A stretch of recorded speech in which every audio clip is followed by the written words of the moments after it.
साहेबाला स्वागत करतो। अरुणजी, अर्थातच आजचा दिवस तुम्ही गाजवलेला आहे, कारण अरुणजी मंत्रिमंडळ बैठकीला शिवसेनेच्या आमदारांची गैरहजेरी का होती? ऑपरेशन लोटस याला कारणीभूत ठरतंय असं वाटतं का?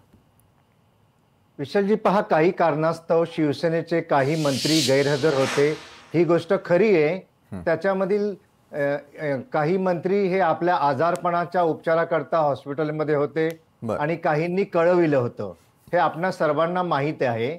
आता ऑपरेशन लोटसचं जर आपण म्हणाल तर ऑपरेशन लोटस बिटस या सगळ्या प्रकारांना आम्ही काही मानत नाही। बरं, परंतु ही गोष्ट खरी आहे की शिवसेनेचे काही इच्छुक नगरसेवक पदासाठी इच्छुक उमेदवारांना भारतीय जनता पार्टीमध्ये खास करून डोंबिवली या विभागात घेतलं गेलं आहे, खरं आहे। आणि अशा गोष्टी निवडणुकीच्या तोंडावरती अनेक पक्षांमध्ये घडत सुद्धा असतात, हे सुद्धा तेवढंच खरं आहे। कारण प्रत्येक उमेदवाराला किंवा कार्यकर्त्याला हे वाटत असतं की आज निवडणुका ह्या 5 वर्षानंतर येतात, तेव्हा मला संधी ही मिळालीच पाहिजे। जर ही संधी हुकली तर कदाचित मला पुढची 5 वर्ष परत वाट पाहावी लागेल।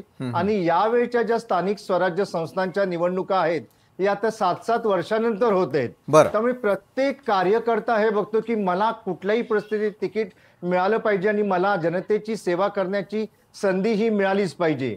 दुसरी गोष्ट, आता आम्ही सर्वजण महायुतीमध्ये काम करत आहोत। भारतीय जनता पार्टी, शिवसेना आणि अजित पवारजी यांची राष्ट्रवादी काँग्रेस, आता या तीनही पक्षांची एक महायुती आहे आणि या महायुतीमध्ये काही पथ्य पाणी आम्ही अगोदरच ठरवलेलं आहे। त्यानुसार प्रत्येकाने ती पथ्य पाळली पाहिजेत या मताचा मी आणि माझा पक्ष आहे। तसेच इतर सुद्धा असतील, याच्याबद्दल वाद नाही। परंतु महायुती अभेद्य आहे असं तुमच्या बोलण्यावरनं मला लक्षात येत आहे। अजितजी, आहोत थेट पक्ष फोडीच्या नाराजीमुळे आज बैठकीवरती अघोषित बहिष्कार हा समजायचा का? अद्वै हिरे आणि राजू खरे यांना भाजपत घेण्यामागचं नेमकं कारण काय? कारण ते लोकसभेत तुमच्या मित्र पक्षांचे प्रतिस्पर्धी असताना त्यांना तुम्ही आपल्या सोबत का घेताय?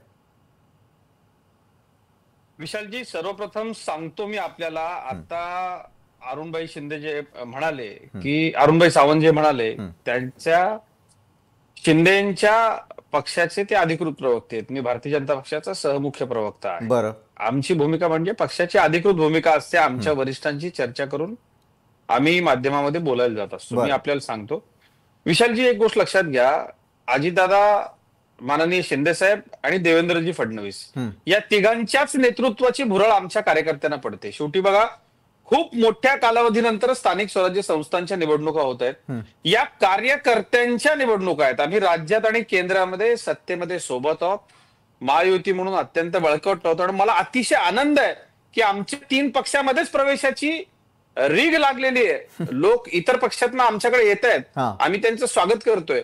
आणि एकमेकाच्या पक्षातले कार्यकर्ते घेणं हे काय